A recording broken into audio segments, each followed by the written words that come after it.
Hey everyone, how's it going? It's John Tran here with Bounty into Comics. I'm joined by my co-host Spencer Bakuli. We are back for round. Hey. Hey. We are back for round 2 of Mobile Fighter G Gundam, episode 2. I got the title down here. Roar of the Winning Punch is this episode.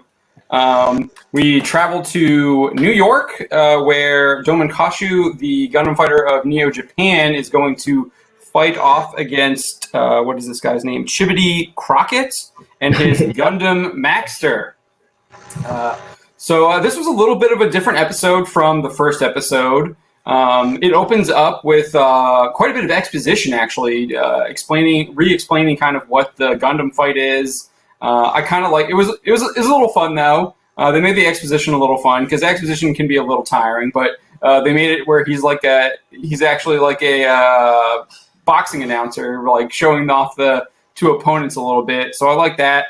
Added a little bit to kind of like a weigh-in at a real boxing match. Yeah, a little bit like that. Yeah, which I found I found that fun and enjoyable.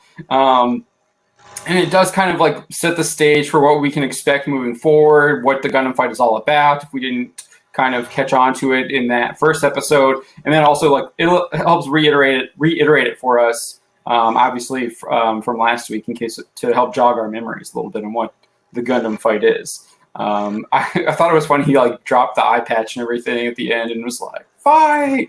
Yeah, where it was completely just an act. And he just rips him up and says, let's go. Very WWE. Yeah. So I like that. Thought that was kind of fun. I did like the first episode a lot better than this episode.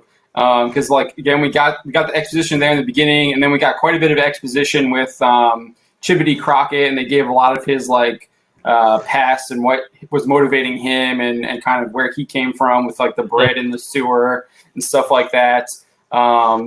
There was still a lot I felt like there were a lot of unanswered questions too. We got this like defense ministry, and it's unclear exactly who they are. It seems like they're working for Neo America, but then they're also at odds with Crockett and like his goals, and he thinks that they're like a disgrace to Neo America. So I'm not really sure. Yeah, to me it seemed like they were sort of like the henchmen from the last episode, but just in this episode they were the henchmen. And it kind of was that sort of Dragon Ball Z anime plot where, Chibity wanted to do the fight. He wanted to do it man to man, showing, doing it by skill instead of trickery. And that's why he was at odds with them. He didn't want them to interfere. That's how I saw it. Yeah, I felt like I see where you're coming from there, but I wasn't really sure what exactly their role was. They seemed like they were afraid of Doman and the Shining Gundam because they were going to send out assassins, and Crockett was like the opposite. He was like, I want to fight this guy, but these guys seemed like they were working for another master potentially. Maybe that. I saw it, the way I read it was, we can take him out now and get you basically a bye in the first round. So let's do that and make it easy for us. But you could be right too. Yeah. So I mean, so they weren't really explained, and I don't feel like they were explained very well on what exactly their role was and what they were trying to do. It could have been done a little bit better there. There was a little bit of like a mistake when Crockett was arriving after, like, I guess it went by so fast, the subtitle, I didn't catch it, and I didn't have time to rewind. But I think this was going to be his second fight because they had beaten someone already. It seemed like he had already beaten someone. I think the Italy fight counted. Well, no, that was Doman, but it seemed like Crockett. Chibity had beat somebody. Yeah, because he was like had a victory parade, returning to New York. But we haven't seen that yet, I guess. The sign said welcome, and it was spelled well, W-E-L-L, and then there was a space, and it was C-O-M-E. So that was kind of funny. The good old Japanese English that you find across good old 90s anime. Yeah, and the show actually opened up in English. I was like, wait, what's going on? Why are they speaking English here? Like, and then he switches, and I thought that was a little fun too. I kind of like that. Yeah, it just plays into his character of I'm a big flashy announcer. I loved it. Yeah. I was also, so not only was there like quite a bit of exposition, but I was also a little disappointed with the actual fight, the I Gundam was fight. too. Yeah. It was anticlimactic. It really was. Especially after seeing Chivity's Gundam Maxter do that awesome transformation. He goes from a standard Yeah, Gundam, his shoulder pads pop up, they become boxing gloves. He has like a bare chest, his mask comes down, and then it just he's takes got that one special skateboard, attack. Yeah, the hoverboard, skateboard. and everything. Yeah, Yeah, super American, super radical, and yeah. yeah, it just gets taken out with one special attack. Yeah, and it was the same attack we saw him use against Chariot, the Neros Gundam. Yeah, in the last episode. Shining Fingers, yeah, in episode 1. So yeah, I was a little disappointed with that, especially after that first episode where we got some like pretty cool Gundam on Gundam action with the Neros Gundam. We didn't really get to see anything.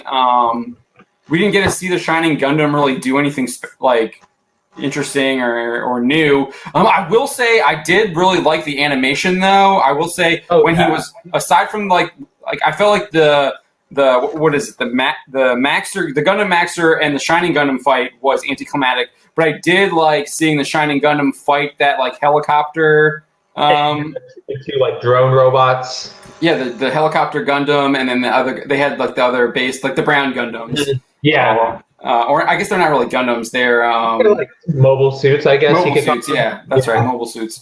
So I thought that was cool, and I really liked the animation with Doman, where he like we were talking about last week, where you get to see him like use the sword, and then it switches to the Gundam using the sword, and then it switches back to him fighting, and then you get like a lot of those really cool quick transitions, and I thought that was really cool. There was one weird moment of animation I noticed in the episode though, and that's when they're in New York and Rain saves Doman Kashu, and he wakes up in the bedroom. Yeah. And he goes, "Where are we?" And she goes, "We're in New York, Skid Row." And she like cuts some like poses across the screen. Yeah, I thought that. I feel like I feel like that's like a reference that I missed or something. Like it has to be something.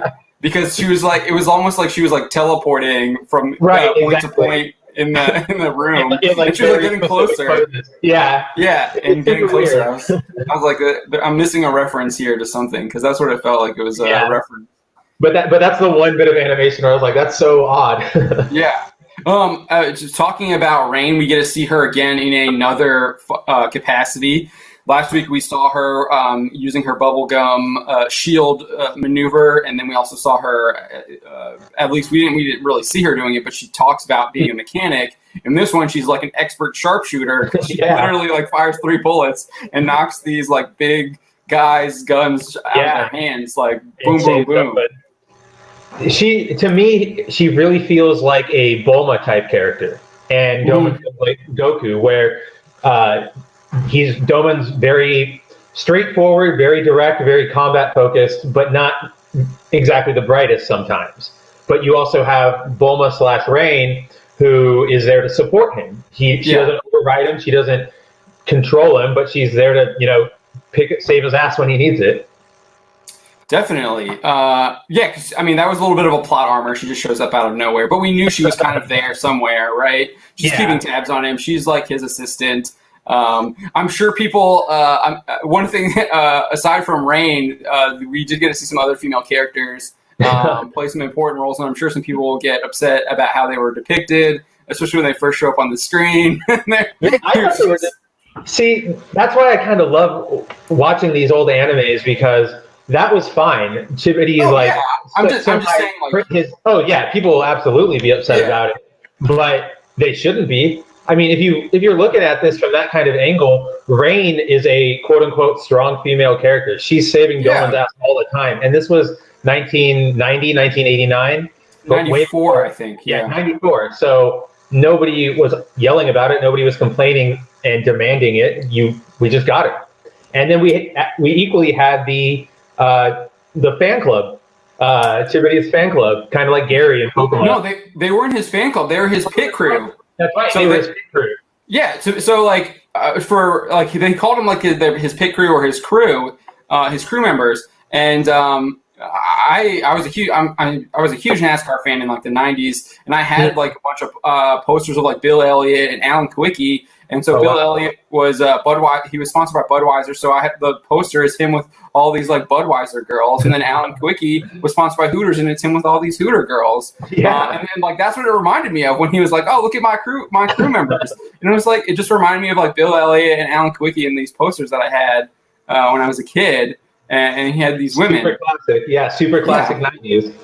Yeah, the crew members were useful too. They were useful, and they were all diverse. If you want to look at it that way, they're all different. Yeah, they all had black, Asian, white. They were all there. Yeah, and they were useful. They had a point in the plot. Yeah, she was going the one. I don't remember her name right now off the top of my head, but she was the one who was supposed to be take the message to Doman to like tell him where he was going to fight. The other ones were there working on his Gundam, making sure it was ready to go in tip-top shape. They were basically doing everything except getting in the Gundam and fighting. Yeah. So I thought that was interesting. I was like, again, we talked about how the actual fight between the Maxter and Doman's Shining Gundam let down. I thought the actual boxing match too was a little bit of a letdown. I was really hoping like a little bit more of like a drag out fight there, but they kind of they brought the goons in and he had to run. I did like how they showed just how powerful Chibity was with that one blow. Like he's physically really, really strong. Like and you saw the difference between what Doman did to him, where he sucker punched him, knocked him down, but Chibity Crockett was able to like get back up and keep going, and then throw at him, and then he got that one lick on him when Doman was a little bit distracted, and you saw later that he was just like bent over, crippled. But then I guess that also kind of like we see how physically powerful he was, and then the Gundam fight, it's just like he's getting overwhelmed. It kind of cheats because we do see that physical strength, but then he's disabled technically. Like his arm doesn't physically shatter, but then the arm of his Gundam does, so he's out. Right, but we all like that was also interesting too. So we didn't really get to see. I don't feel like we really saw that in the last episode. But this episode, his right arm, he's like hanging it down and feeling like it's just done. And we saw it get crushed by the Shining Finger attack, and it was almost like just like blown apart. Just blew right through it. Yeah, but it seems like now we're seeing that like in G Gundam here, when your Gundam's arm is like destroyed, it affects you physically as well with the way it's like hooked up, I guess. Maybe I'm reading that wrong. It looks like it's just a full 1-to-1 kind of suit when you put on the symbiote. I'm gonna keep calling it. It looks like whatever happens to the Gundam happens to you. So I really like that, but then it also does kind of give us these moments where he's disabled. Because if you didn't have that sort of feedback, I could have easily seen him just swinging with the other arm. Right, but again, like we didn't see that with Neros because he like destroyed that guy's Gundam and he seemed fine physically. That's true. Maybe that's a special design for Crockett's Gundam. Who knows? Or maybe they just forgot. Yeah, that too.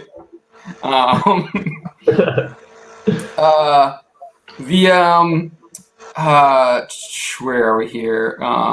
I did like all the Americana imagery. I liked how the Neo America was actually like a star. And then I thought it was like Texas, wasn't it?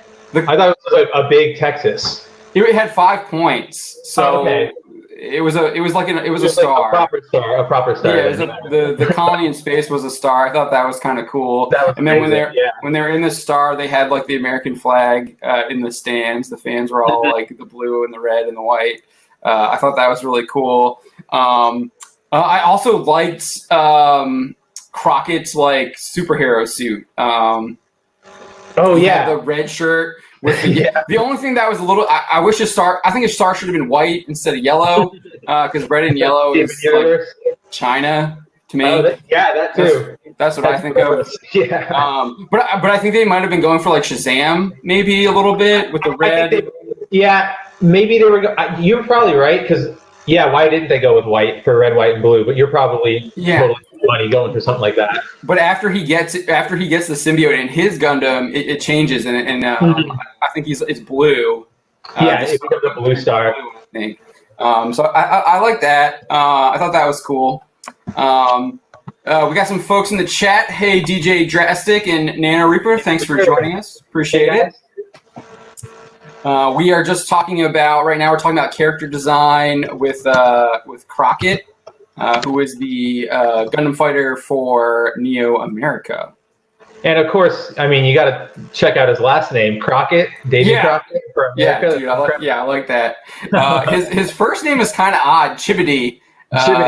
But it's catchy. It's catchy. It reminds me of Jiminy, like Jiminy Cricket, but I know that's not what it is at all. Yeah. Do you know if it translates to anything specific? I have no idea. I've never been able to figure it out. Okay, just a fun word, maybe. It's one of those good old-fashioned Japanese made-up names. Again, great made-up name. I really like the music in this show so far. I really liked it last time. I again liked it this time. They included a harmonica when Chibity was telling his story, and I really liked that. I thought that was just okay, that's totally America. Yeah, totally thematic, totally keeping with the setting. Yeah, so I like that a lot. That was just it brings you more into that character. I found his backstory. Well, I think it was a little bit too. I didn't really need it for that, and I felt like it's kind of filler. But I mean, I guess it was interesting nonetheless. It was definitely something that could have been maybe shortened. He definitely need to go into the whole explanation. Maybe something about hey, I used to scrap it on the when they're fighting. I used to scrap it on the streets. I'm not gonna lose it to you. Instead of looking into the distance and let me remember my past. Well, I felt like they already kind of I feel like it was repetitive too, because we kind of already got that when Doman was in that little bar or whatever the diner that he was in. And he was talking to the old lady and the little boy, who kind of gave you a little bit of backstory on that he was a young rascal, and he was always getting into mischievous trouble, and then so we kind of already knew he was just this. He was a guy who fought his way to the top. Yeah, and then they just kind of reiterated that when he was telling his story, and it's okay.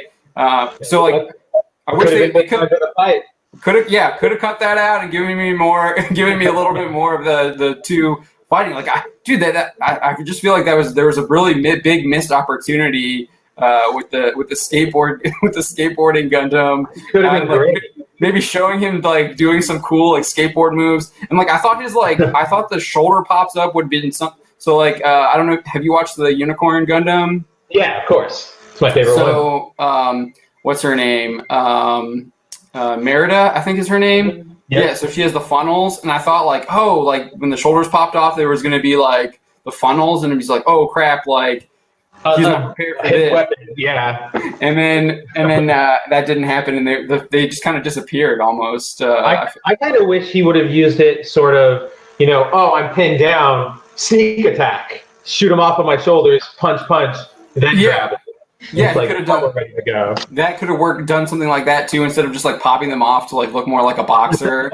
I did like that the Gundam looked like a boxer. And I do. It's great design. It's one of my favorites. Yeah, and in the preview, it looks like we're going to get some more unique Gundam designs. Very fantastical Gundam. It looks like the next continent or country rather is China. Yeah, the Dragon Gundam. With the old school Chinese dragons. Yeah. Did you know this? I always forget this when I think of G Gundam, and I don't know if you noticed it, but when they're clashing in the streets, these Gundams are tiny. They're barely taller than an apartment building. Yeah. So have you ever played any of the Gundam games for PlayStation? I have not. So in those games, yeah, you can pick from Unicorn or G or whatever series, and the unit, you have your standard Unicorn Gundam, which is that big, and then right next to it is this tiny little Shining Gundam, because they are actually a lot smaller. Well, you got that when he popped out. Again, we were talking about the Americana. He pops up out of this the ruins of the Statue of Liberty, which is cut in half. So you can just see he's half of the Statue of Liberty, because that's where his Shining Gundam was. Yeah. And yeah, they are a lot smaller than the cities. But I actually think that kind of, I think that's I'm not against their size. I kind of like it. I think it works for the setting of like Gundam matches, kind of like one-on-one boxing matches across terrain. I think it definitely works for that. I just always forget how tiny they are. It's just funny to me. So again, I guess in this one there was a little bit of a plot armor. So last time we saw how the Gundam affected Italy and how they were like why there was like a kind of almost hatred for the Gundams and for these colonies, and they're waging war on them because they just destroy these people's homes and stuff. We got a little bit of a different outlook. That was the people of Italy. In America, in Neo-America, in the colony there, they see Crockett as a hero. They actually seem to be, they give him this like huge parade to come into New York City. They're celebrating him as a renowned fighter. Very different outlook on the Gundams in Neo-America than in Neo-Italy, which I thought was really interesting. As well, so we get this different outlook on different areas, have a different view on the Gundam and the Gundam fight. And it's I agree, and it's very American in the way they treat Chibity. You know, they see that he scrapped himself from the bottom and he's trying to fight for something better for everybody. And they, you know, they already know their city is trashed. What's the worst that could happen now? At least somebody's doing something about it. Yeah, they see their own hopes and dreams, and they kind of project it onto him. Right. And then even when he's kind of, and then when you get that Spider-Man moment, you know, from the Raimi Spider-Man, they all start cheering him and like starts throwing the stuff at Green Goblin. Yeah. And you get that moment there at the end where he feels like he's like defeated, and it's over. And then all the people are like, "Woo, Chibity! Like you can do it! Like keep it going!" And then what's really interesting is we get this was probably the most characterization we got from Doman. Is that he's just like, he reads off like Article 3 and he's like, I still want you to pursue your dream. You're still a good guy. Whereas like, again, a drastic difference from the first one where he's like, lock this guy up, like he's done. But even in the last one, he did it by the books. You know, he beat him by the books, but he beat him by the books. But then he also kind of validated, like, you're disqualified because you attacked me here. Remember, he recited Article 4, I think it is. Yeah. So now I love how he still does it by the books. Yeah, he's got this honor to him. Yeah. That he's going to make. Like, we'll see if he can maintain it because he's in a war and it's hard to maintain honor in a war, and that's kind of in a war. And he has his own goal, which is finding the man in the photo. So what happens when the two goals conflict? Right. So I also thought that was so when he was going back to that bar scene where they're at that bar. And they're talking about what Chip Crockett's kind of goal is, and he's like, then it kind of switches to Doman, and we get to hear his like internal monologue, and it's saying like, he's like, my goal is to like find this guy and defeat him, or I think paraphrasing, which I wasn't sure if he was referring to the man in the photo or if he was referring to Crockett. That was a little unsure there. That entire scene seemed a little weird because I was confused on that too. And then I was also curious as to why the waitress starts talking about Chibity on TV and Doman just automatically assumes he's talking about the guy he's looking for. Yeah, I wasn't sure. Like that, I wasn't sure if she was, because I think you were having the same confusion I was.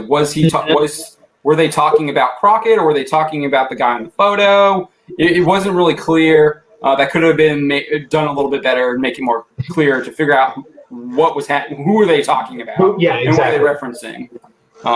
So I feel like, again, I think we kind of say this in the beginning. This wasn't as good as the first one. There's definitely a couple flaws here, but it had a lot of high points too.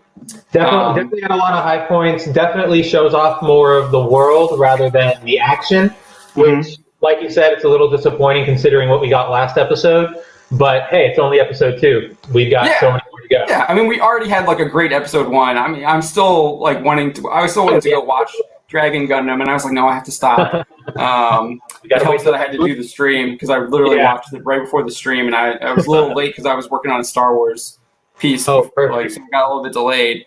But what was your favorite part of the episode? Definitely favorite part of the episode was either just seeing everything with the pit crew. I don't know, they had a fun energy, they were fun to see, and Yeah, obviously they looked good. And then I still love the shoulder popping moment, even though that's all it was. That shoulder pop to boxing gloves is really cool. yeah. I like that. I like those two scenes too. They're probably like top five. Mhm. But I really liked the animation with Doman with the sword, and then Yeah, showing Shining Gundam with the sword, and then it's like boom, boom, boom, and kept like back to back to back to back. And I thought that was probably my favorite part of the that show. was really cool. I Yeah, also like how in that scene, while the Gundam itself pulls out like a hilt with a blade, Doman just generates like energy. Like he doesn't have to pull out anything. He can just go, I need my sword. Boom, yeah, here. And yeah. that's super cool. Yeah. All right. So we got the best parts. What was your probably? What did you think was the worst? I definitely think the worst part was the fight, Yeah. unfortunately. Like hands down. Yeah. I'm with you there. It was extremely. I think both fights between them were anticlimactic. The boxing in the boxing ring, and then in the Gundams. It was really disappointing. I was really expecting a little bit more, and hoping a little bit more from that, especially And after the first episode. especially after the first episode and all the setup they gave to both of those fights. I feel like we got a lot of sort of insight into the boxing world around Chibity for that little match, which again, time filler. Yeah. Yeah. I just. And then I also think we got these like cool things like you said, the shoulder pop was really cool, the skateboard was really cool, the boxing gloves were really cool, and then you don't even get to see him use it. Yeah, Really. like Ironcaster said in the chat, the U.S. gets a boxing, skateboarding, football quarterback, and we don't get to see it. Yeah, Like it's like that's a crime. the super cool design, and it's like we want to let's see it happen. Come on, see it in action. At least next week, it looks like they're going to take advantage of the Gundam's design because the preview had that dragon arm just coiling and wrapping around. So Yeah, I'm excited to see that. yeah, I am too. That looks really fun. Trying to look at my notes here a little bit, make sure I covered everything. I think just one going back to the difference between the people. There was a similarity in Neo Italy. It was the bull, like they refer to them as like the bullies, and the more powerful are the ones in charge. You got that same message kind of in Neo America too, but they kind of packaged it in a different way, and it's not really the same message because it's only the strong survive. Right. In New York, which that's a little bit different than like the strong dominating the weak or whatever in New Italy. Yeah, it's the same concept, the concept of power, essentially. Power, yeah. How do you see it? And it's definitely influenced by how each pilot uses it. You know, in Italy, Chariot was used as basically like a mob. Yeah, like a mob enforcer. Like, pay me money, I'm going to come with my Gundam and I'm going to squish you. He was the mafia, the Italian mafia. Exactly. He was a one-person mafia, or I guess a three-person mafia with his goons. But then here you have Chivity, who is trying to make everything better for everybody. So of course they're going to see it as at least somebody's on our side. Yeah, and he's having to deal with like Ministry of Defense people who are trying to hold him back, which I found really interesting too. I love that. They captured America pretty well. I was going to say perfect depiction of America. Yeah, they did. I do think they've done a pretty good job of like kind of capturing these stereotypes of the places that they've been so far too. And I'm looking forward to that again. And I like you said, the concept of power. I think that seems like a theme that they're going to be exploring in the different places that we go and how the fighters use it. I'm looking forward to that in subsequent episodes as well. Yeah. So any last words on G Gundam? Episode 2, The Punch That Roars. The roar of the winning punch. Final words, good episode. I love the America depiction. Like, there's nothing more I could have asked for from asking somebody to stereotype America and give us a robot out of it. So I'm excited to see the next episode. Yeah, I think it was above average. I'm looking for. I'm hoping that we'll get a little bit better Gundam fights moving forward. Get back to what they showed us in the first. But I'm also. I do like that they left it open for him to fight again, and maybe we'll get to see what is his name? Gundam Maxter again somewhere down the line. There are, I think, 50 episodes total, so hopefully we'll get to see him show up again, and we get to see him do a little bit more of his skateboarding, quarterbacking, and boxing all in one. Absolutely, I can't wait. There's no way you can't show him again. I know, he's so cool. It's such a cool design. How can you not? All right, DJ Drastic is spoiling stuff for us here. He's trying. It's totally going to pick up.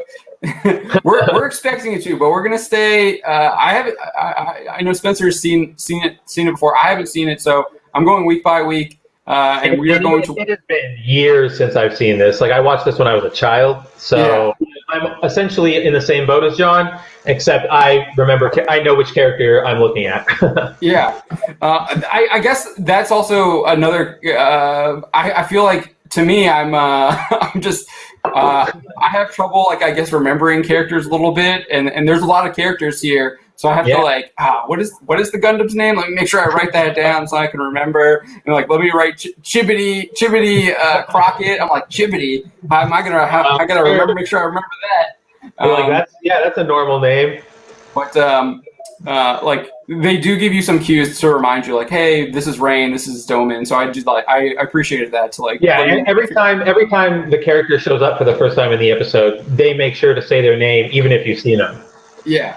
Like with Rain, when she shows up, the first word is Rain, and then he just passes out. Yeah. That was there. I liked how there was a little bit of humor too. We didn't really get. I don't think there wasn't a lot of humor. I guess there was a little bit with the pizza in the first one. I was gonna say, probably the pizza, but even that wasn't like funny. That was kind of like, wow, that's pretty weird that the cops are assaulting this man with pizza. Yeah. Eat it. Going once upon a time in Hollywood on him. Yeah. All right, so we're going to be watching. Do you have the title for episode 3? I didn't grab it. Yes, the title for episode 3 will be Beat the Dragon Gundam. Oh, Beat the Dragon Gundam, man. Right to the point there. And you know what? It's the only time I think I've ever been excited for anything related to China. I don't know. There's some cool stuff there's some cool stuff that comes out of there every once in a while. Yeah, but we're looking forward to that. We'll be back Friday to review that. Beat the Dragon Gundam, episode 3, Mobile Fighter G Gundam. So make sure you're watching along with us. I'm watching on Crunchyroll. Where are you watching? How are you watching? I am watching on my collection of it. I have it on, on Blu-ray. Yeah. There you go. All right. So I know you can watch it on Crunchyroll. I'm not sure where else it's available. It might be on some other services. Might be on Hulu. I know they have Hulu. They have a lot of anime on Hulu. Let's see. Yeah. Hulu? No, I don't know where. Let's say Crunchyroll for now. All right, but yeah, if you don't own it like Spencer, you can purchase it, I'm sure, off of Amazon or other retailers, and then you can also stream it on Crunchyroll as well. So we'll be back for episode 3 next week. Make sure you tune in to Bounding Live on Wednesdays. We do that every Wednesdays at 9 p.m. Eastern. They were a lot of fun. We just had John Delaraz on this last stream, and it was great. Yep, we're going to have Mike Barron on the next stream. He's the Nexus and Badger creator. He's got a Nexus novel coming out. He's got a lot of stuff in the works. We're going to talk to him, so that should be a lot of fun next week. And then right after this stream, I'm probably going to be, I am going to be on Gary's stream for Friday Night Tights. That starts in like 15 minutes or so. So I'll be on that. But I'll also try and get a couple articles up while probably I'm on that stream. We'll see how it goes. Because the streams take up time. I got to still edit and get stuff up. No way. You got to do everything right now. All right. Well, thanks everyone for joining us. Ironcaster, DJ Drastic, Gundam Wing Zero, Nano Reaper, thank you all for tuning in and chatting with us. And we will see you all next week. Have a good one. Take it easy. Have a good Memorial Day and a good weekend. Oh, yeah.